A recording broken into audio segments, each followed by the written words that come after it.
Here are some science assessments. And what's notable about these is that while the students received instruction, they used this visual aid as their note-taking device.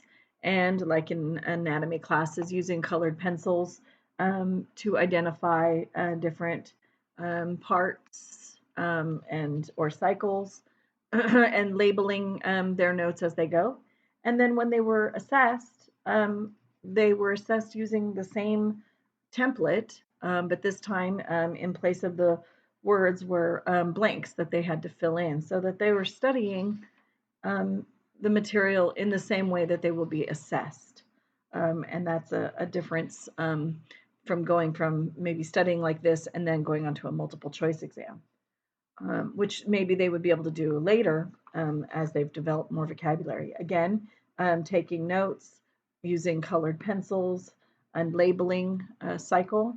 And then the assessment is using the same template. This time they're replacing the missing information and again, demonstrating what they know using the same template. Here is a constructed response in science where they were given terms and after having studied them are creating an image and a description for each of the terms. And in this science class, I believe they were given like 10 terms and they chose 4 to illustrate or um, uh, a sample of related terms that they could demonstrate. And then here's a traditional exam or assessment on genetics, but the instructor felt that it was not really suitable for the SEDI, the expanding and bridging students.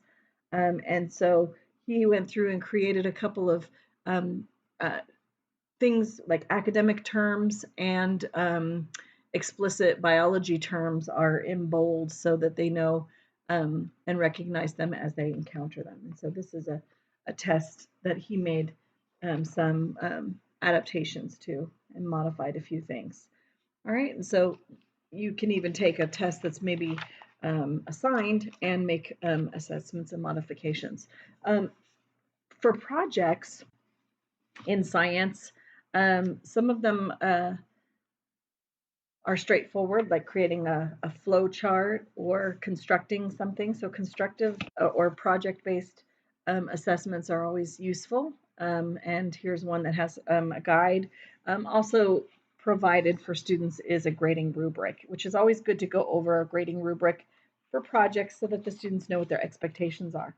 Something that I copied from a teacher at Armio, Mr. McKinney has something called a must do can do, and in his medical science classes. So the must do portion is what all students will have to do, which is like a shared test or a writing assignment. All students will complete that in the same manner. And the can do is usually a menu of items or projects that they can do. I mean, they have to do it, but they can do any of the things listed. Just choose one. And sometimes they work in groups or partners. And I've taken this must do, can do assessment and applied it in English language arts and ELD and in other classes. One of the funny things that he had, which I don't have to videotape, but I had to give it back to him, was in his chapter on the urinary system. One of the choices was to create a board game, and he had lent me a group's board game on the urinary system, and it was fantastic. It was really well designed. It was really funny. They had little stones, like you know, stones from the body that were the pieces, and then they had cards when you landed on certain spots. And the cards would say things like, "You have a UTI, drink cranberry juice and move back 3 spaces." And but then some of the cards also demonstrated an understanding of how the urinary system works, and it demonstrated again what they understood and met the criteria for his can-do projects. So those are some things that you can do in any area, but this one is specific to the sciences. Okay.